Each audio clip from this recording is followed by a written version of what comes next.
प्रथमतः मी गगन बर्रे अकॅडमीचा खूप आभारी आहे, कारण की सरांनी आम्हाला बोलवले, सत्कार केला. मी सरांचा मनपूर्वक आभार व्यक्त करतो. तसंच माझा संघर्ष सांगायचं म्हटलं तर माझी ओळख करून द्यायची काय तुम्हाला गरज नाहीये, कारण की मी इथं गगन बर्रे अकॅडमीमध्ये 1 वर्षभर ग्राउंड शिकवले तुम्हाला सगळ्यांना.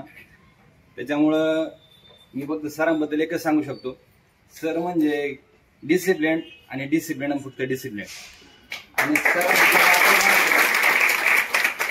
सरांना कधी गडबड गोंधळ जमत नाही, वेडवाकड कुणी बोलत सरांना सण होत नाही. सरांच्या बाबतीत एकच सांगायचं, सरांनी जे काही इथं अस्तित्व निर्माण केले हे फक्त सरांच्या डिसिप्लिनमुळे. तसेच विकास सर असतील, बच्चे म्हणजे असतील, अण्णा सर असतील, यांनी मला खूप सपोर्ट केलेला आहे, समजून सांगण्याच्या गोष्टी केल्यात. म्हणजे तुम्ही आता प्रतीक्षा असतील, बोडके मॅडमचे पालक वगैरे आले ते, त्यांचा आनंदाचा दिवस आहे. मी सांगतो यांनी खूप प्रामाणिकपणे मेहनत केली म्हणून त्यांना आज हा दिवस पाहायला भेटलाय. आता माझं तर सर 22वा 23वा सत्कार आहे. आज मी माझं मिरिट लवकरच काढून हे केलं होतं, माझी मिरवणूक पण झाली. काल माझा मेरिट लागला, मला काल काय आनंदच राहिला नव्हता, कारण की मी माझा मेरिट काढून 10-12 दिवस झाले. त्या दिवशी माझी मिरवणूक केली आणि मी एकमेव विद्यार्थी असा असेल की माझा एक नाही तर 4-4 गावामध्ये मिरवणूक काढली. तर एक खूप असं डोळे भरून यायचे की आपण एवढे दिवस का पाठीमागे होतो. आपण पोलीस झालो, अख्ख्या गावांना आनंद झाला. माझी सर 4 गावामध्ये मिरवणूक काढली, 4 गावामध्ये 500-500 600-700 लोक होती. एवढा आनंद झाला की म्हटलं आपण काहीतरी चुकी करत होतो म्हणून आपण एवढे दिवस राहत होतो. खरं तर सांगायचं म्हटलं तर अकॅडमीने मला खूप सहकार्य केलंय. 1 वर्षभर मी इथं ग्राउंड शिकवलं, बरेच विद्यार्थी घडवले, त्यांच्यामुळे मी पण घडलो. आणि बाकी आता काय माझा कारागृहाचा पेपर द्यायला गेलो तेव्हा मला आतमध्येच कळलं होतं मला 92 मार्क्स पडणार आहे. त्याच्यामुळे मी बाहेर आल्याला माझा रिझल्ट डिक्लेअर केला होता की मी 100% पोलीस होईल. पण ज्यावेळेस मी रायगडला पेपरला गेलो होतो तर खरं सांगायचं म्हटलं मला 60 मार्क्स पडायचं कारण एक आहे, मी समोरचे 2 गोल बघितले होते, ते 2 गोल माझे चुकले होते, त्याच्यामुळे माझे 20 मार्क्स खाली. पण आजपर्यंत मी कोणाला सांगितलं नाही, कारण की मी त्या 2 गोल बघण्याच्या नादामध्ये मी माझे 18 मार्क्स घालवले होते. मी त्याच वेळेस पोलीस झालो असतो, पण तरी पण मुलांनी म्हणले सर 60 मार्क्स पडले. पण माझं स्टेडियम माहिती होतं का मार्क्स पडणार आहे, काय नाही प्रॉब्लेम. त्यामुळे मी काय एवढा लोड घेतला नाही. मी परत पुन्हा ग्राउंडला कधीच आलो नाही, कारण की सगळे हसायचे सरांना 60 मार्क्स पडले. मी ग्राउंडला थोडंच दाखवलं नाही, मी घरी ग्राउंड पण केलं नाही. 3-1 महिने स्टडी चांगला केला. परत पुन्हा मी 3 महिन्यामध्ये 250 पेपर सोडवले असतील रिटर्न. मी स्टडी नाही केला, मग पेपर सोडवायला घेतले, कारण की माझे गोल चुकले होते. माझा स्टडी मला माहिती होतं मला येते सगळं, पण मी तिथं दुसऱ्याच्या पकण्याच्या आता माझे 18 गोल चुकले. म्हणलं इथून पुढं कोणचं पकायचंच नाही, कारण लांबून दिसतच नव्हते ना गोल काय रंगवले होते. त्याने 42-43 रंगवले होते, मी 41-42 केला. मग तिथून माझी सगळी लाईट चुकली तर माझे 20 गोल गेले होते.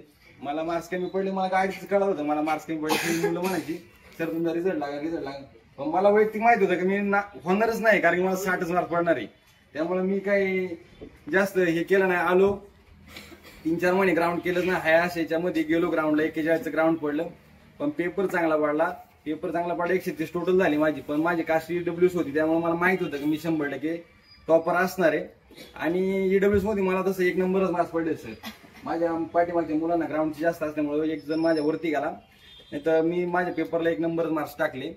खरं सांगायचं म्हणलं तर तुमची संगत खूप मॅटर करते. तुम्हाला मित्र कमवा, मोजकेच कमवा. जे आपल्या सक्सेस मध्ये सोबत जाणार आहेत तेच मित्र कमवा.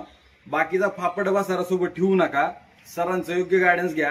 विकास सर असतील, अण्णा सर असतील, बच्चे मित्र सर असतील, यांनी ग्राउंडला एवढं घासलेलं आहे पहिल्यापासून. त्यांना प्रत्येक गोष्टीची जाणीव आहे. तुम्हाला चांगलाच सल्ला देतील. डिसिप्लिन शिकायचे असेल तर सरांकडून शिका, कारण की डिसिप्लिन जर नसेल तर तुम्ही तुमच्या भविष्यात काहीच करू शकत नाही. डिसिप्लिन पाहिजे, कारण की आपल्याला जायचं कसं सरकारी खात्यामध्ये जायचे, त्यामुळे आपल्याला डिसिप्लिन खूप महत्वाचा असतो. पहिली गोष्ट म्हणजे तुम्ही स्टडी करताय तुम्ही, पण 2-3 तास तरी कंटिन्यू स्टडी पाहिजे. 1 वर्षभराचा जर अभ्यास असेल तर मुलींना भरती व्हायला खूप सोपं आहे, कारण की मुलींचं मेरिट 115, 120, 125 पर्यंत जाते. पण मुलांचं मेरिट 130 ते 135 पर्यंत जाते. मुलांना थोडं अवघड आहे भरती व्हायला, पण मुलींना भरती व्हायला सोपं आहे. मुलींनी जास्तीत जास्त प्रयत्न करा, पेपर चांगला वाढवा, 100% यश भेटेल. कारण की प्रत्येक मुलीचं ग्राउंड 45-47 मार्कचं असतं. फक्त काय होतं, पेपर कमी पडतो. पेपर का कमी पडतो तर मुली अभ्यास करत नाही, मुलं पण अभ्यास करत नाही. अभ्यास करा. आता खूप प्रचंड म्हणजे एवढी इथं हे स्पर्धा आहे का कोणीच टिकू शकत नाही. इथं आलं अकॅडमीत ऍडमिशन घेतलं म्हणजे पोलीस झाला असं काय नाही. तुमचं पण 50% योगदान आहे, सर पण 50% योगदान देतात ते. मग तुम्ही जर दोघांनी जर कॉम्बिनेशन केलं तर 100% यश भेटणार आहे. पण जर तुम्ही केलंच नाही, काही सरांनी किती जर तुम्हाला मारलं इथं, किती बोलले, तर तुम्ही जर काय ऐकतच नसेल तर तुम्ही होणार आहे का सक्सेस? आता आमच्या भागातली बरीच मुलं इकडे, आमच्याकडे सर पायटपट्ट्याला जास्त रिझल्ट लागलेला आहे सध्या. आता खेडमध्ये पायटपट्ट्याला जास्त रिझल्ट लागतो, इथं पण बरीच मुलं पायटपट्ट्यात 100% रिझल्ट लागेल. फक्त स्टडी आणि स्टडीज करा. लग्न बिग्न पूजा बिजा हे सगळं सोडून द्या. 1-2 वर्ष, आता 6-7 महिन्यावरती परत दुसरी भरती 10-12 हजाराची. सरांचं काम करणार आहे, पण तुम्ही तुमचा स्टडी वाढवा, ग्राउंड वाढवा. प्रत्येकाचं ग्राउंड आणि स्टडी जर वाढलं तुम्ही 100% यश घेणार आहे.